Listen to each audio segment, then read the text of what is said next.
just after Brexit, and a client came to me with a blue T-shirt, and it said, keep calm and vote Conservative on it.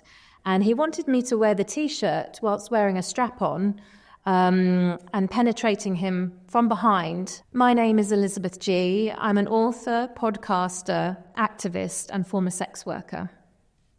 So growing up, I was raised on a farm, had quite a conservative upbringing, I suppose. We didn't really talk openly about sex or relationships, that kind of thing. Working on my dad's farm from my early teens became quite important to me as well.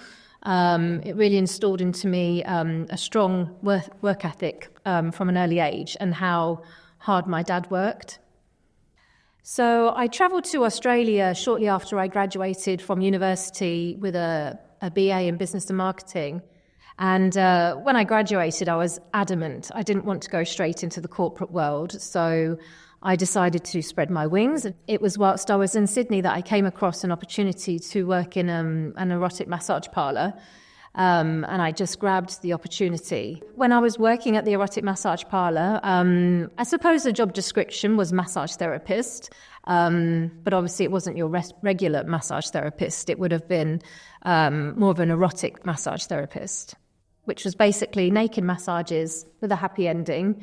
And it was there where it all began, really. And I mean, in the beginning, it was a lot of partying, a lot of drinking and doing drugs and socializing with the girls that I worked with as well. They really kind of became like a bit of a sisterhood, kind of my family really, as well as my work and social life.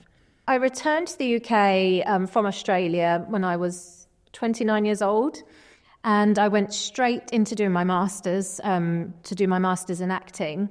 And it was whilst I was studying and I needed the funds to pay my tuition fees that I decided to upgrade from erotic massage to a full-service escort agency. In terms of clients, I mean, there was a real range. I mean, I started in working for the agencies, the escort agencies. It was kind of the lower end. So, it could be anybody, really. Anybody pays for sex. So you've got your doctors or lawyers, creatives, tradespeople. It really is anybody and everybody that pays for sex. So I got lots of weird requests working as a sex worker. I mean, there are so many, but the ones that kind of stick in my mind was, must have been just after Brexit. And a client came to me with a blue T-shirt, and it said, keep calm and vote Conservative on it. And he wanted me to wear the T-shirt whilst wearing a strap-on, and penetrating him from behind with the strap-on, wearing the blue T-shirt. I remember one client coming to me and he wanted me to pretend to be pregnant. It was almost like a pregnancy fantasy. And that was pretty much the majority of the booking. He just kept rubbing my tummy, saying, we're going to have a beautiful baby together. We're going to have a beautiful baby together. I did have some clients wanting to do like an auntie kind of role play. Like they were my nephew and I was the auntie. That seemed to be quite common. There was also a request for me to pretend to be their best friend's girlfriend. And I wonder if that's quite common in real life. Perhaps they fancy their best friend's girlfriend and they can't act that out. So they come to a sex worker to act out that fantasy instead. But there's been lots of role plays over the years, being bent over the boss's desk and the secretary role play, as well as a lot of prostate massages. That always seemed to be quite a popular thing. Role plays in the gym, like wearing my gym gear and the client is the gym instructor. So my limits with sex work, I mean, it really varied through the years. So in the early days, I was very submissive, and I didn't have boundaries back then. But towards the later years, I had more boundaries and actually I became more dominant. I think maybe that just comes with age for a lot of sex workers. But I was never, we say in the sex industry, we say PSE, which is a porn star experience. That wasn't really my kind of style. I was more of a GFE, which is a girlfriend experience. And that's something that's more natural and sensual. So I learned over the years that I was more of a sensual person rather than anything extreme. So I kind of had to learn throughout the years what I liked as well as what the client liked. When I worked for agencies, all the bookings were done through like a reception. And they would take all the bookings and do all the communication with the clients. Some agencies had like an app, and you get the booking come through via the app. Other agencies would just send like a WhatsApp text with the details, the client's name, how long the booking's for, and the fee.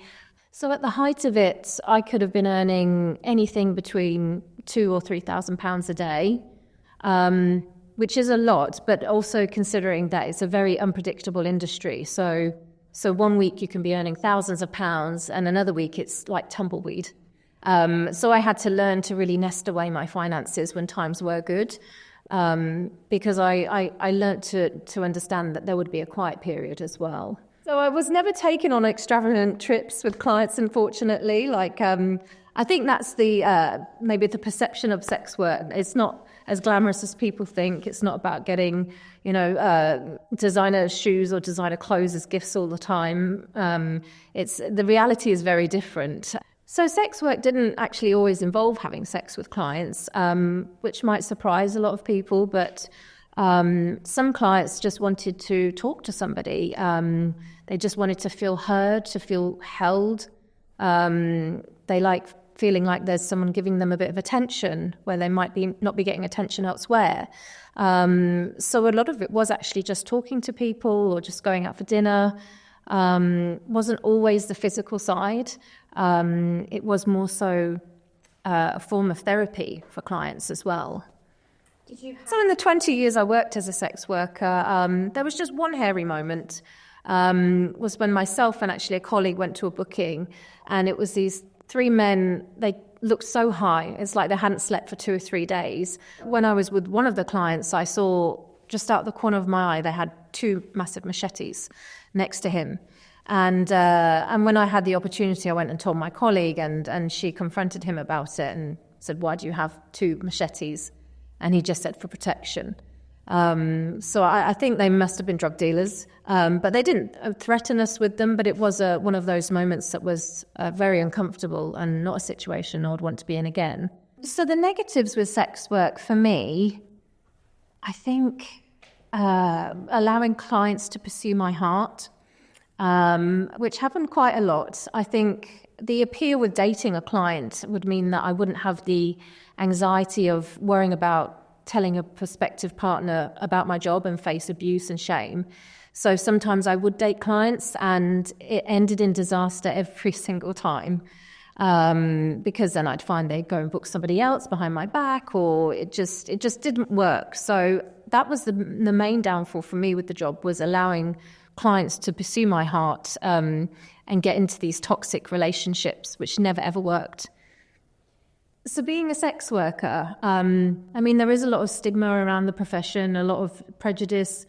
But from my experience, it was really helping people. I almost felt like a sex therapist in a sense. There were a lot of people I saw who were struggling and who were going through mental health problems. Obviously, sex is a part of sex work, and I was able to build up lots of lovely clients and loyal regulars, and we would explore things with each other. So yes, there is a sexual side to it, of course. I suppose with a sex worker compared to an actual therapist, you get that physical contact, you get that skin-on-skin connection and energy that you don't get from a therapist. So it is a job that I really enjoyed, because ultimately it was helping people. I'm 41 now, my life has slowed down a little bit. I'm 3 years sober as well, so I live quite a quiet life now. So I'm just happy to be in this phase of life where, I'm kind of focusing on my health and living a quieter life. To someone wanting to get into the sex industry, I would say always listen to your intuition. If something doesn't feel right, listen to that voice, that's something niggling at you. That's your body and your mind protecting you or telling you something for good reason.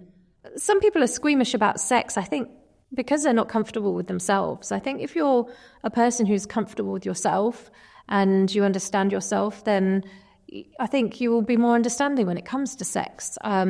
But also I think maybe there's a religious aspect, like sex is seen as this seedy, dirty thing. I think the Victorian era really screwed us over in that respect. At the end of the day, we have sex and it's not a bad thing. It doesn't need to be a shameful thing. It's how we connect as humans. Sex work is the oldest profession in the world, and this is my argument, and why I'm trying to eradicate the shame is that it's not going anywhere. As long as there's humans, there will always be sex work, and I think there's always be that need for connection. And sex work is a really great part of that. And I don't see it going anywhere. I feel like it is an industry that is here to stay. So it's about time that we accept sex workers and understand that actually they are fundamental to society and they actually help a lot of people.